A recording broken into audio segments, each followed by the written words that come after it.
Hola colegas, yo soy Clara, la programadora para Tennessee eCampus.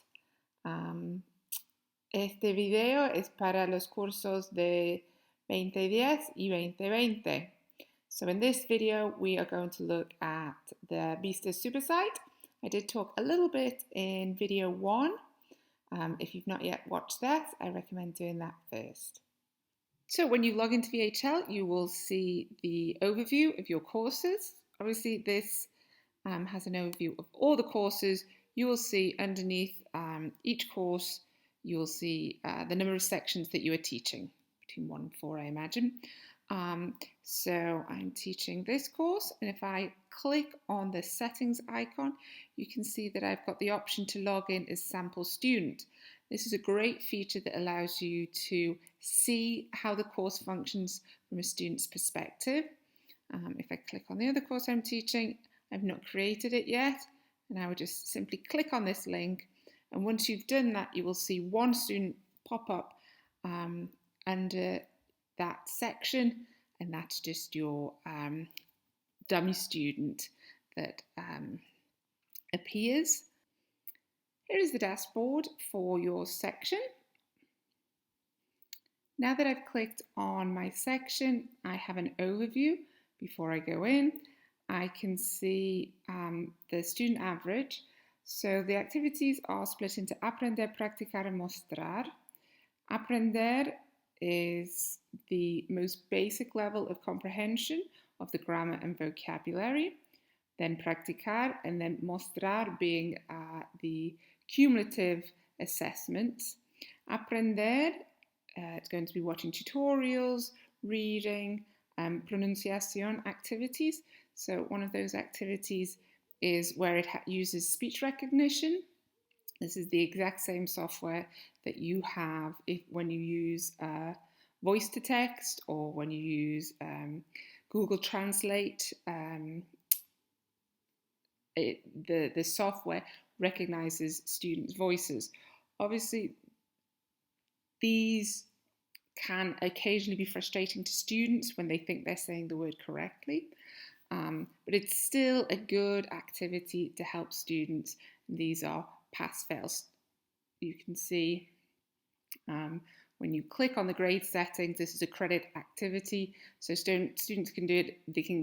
It doesn't, these are really low stakes. So that's an example. Aprender and practicar, 2 attempts and 2 drops. Mostrar, these are the cumulative assessments, and they have 1 attempt and no drops.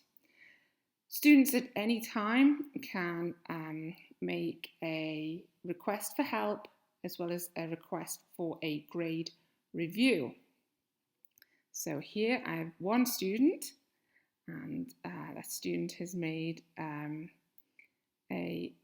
needs some help. So if I click on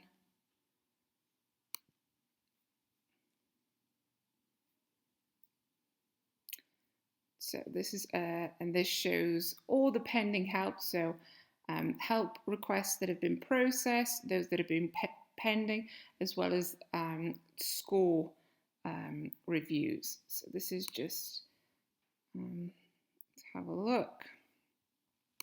So if I scroll down, and a student has written, "This video doesn't play, help."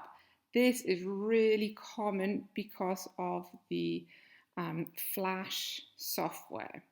So I always tell students to be sure to check that your browser isn't preventing Flash from playing.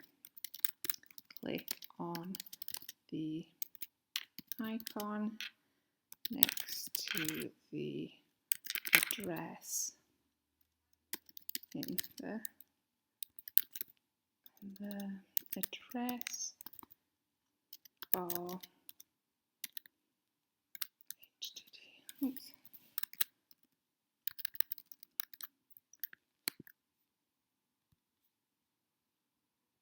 So what I mean by that is click on I'll say to the left of. That might be more clear. And what it means is when students click on here and it says, do you want Adobe Flash to run on this site? Students have to click allow.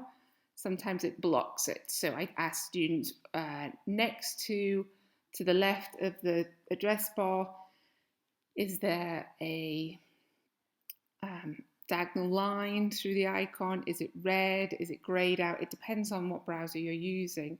And this usually indicates there's a problem. So I tell students, to make sure it's not being blocked. So I responded to that student, and I'm going to go back. So I've got no more help requests, but I do have a score review. So if I click on here,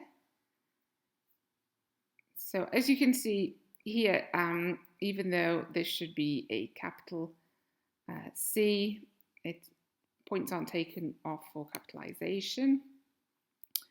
Okay, so these are positive and negative 2 commands. And this is, student says it's a typo. I know that the negative command form for an AR verb is ES. May I have credit? So I would perhaps look at the rest.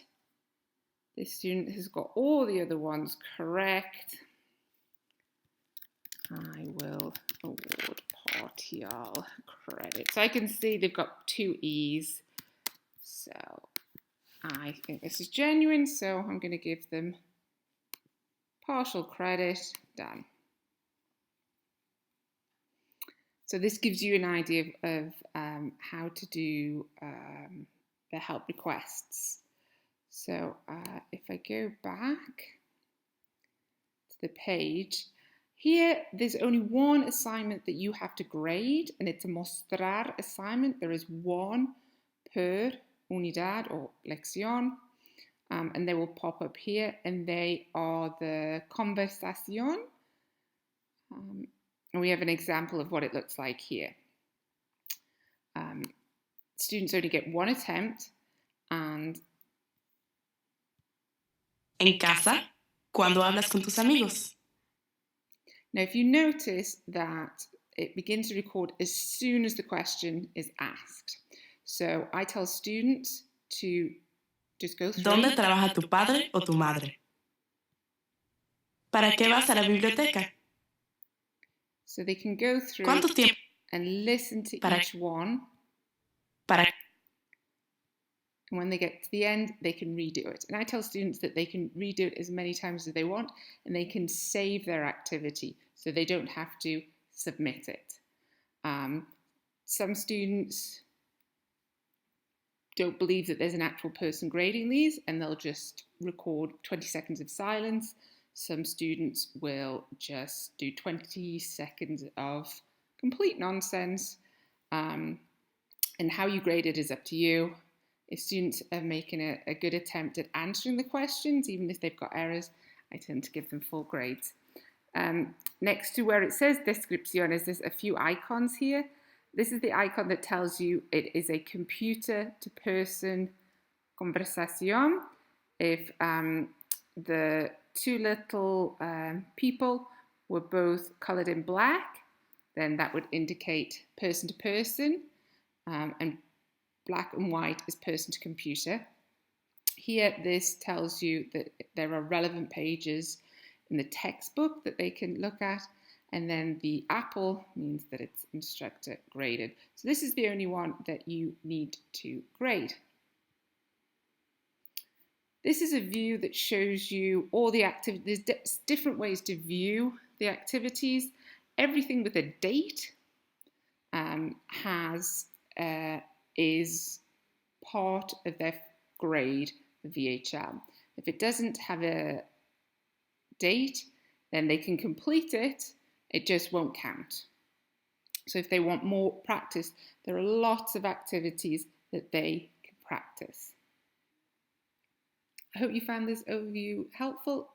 As always, if you have any questions, please do let me know, either via email or our Google Doc. And if you have yet to watch video 2, which is setting up and grading a VHL, I recommend you do so.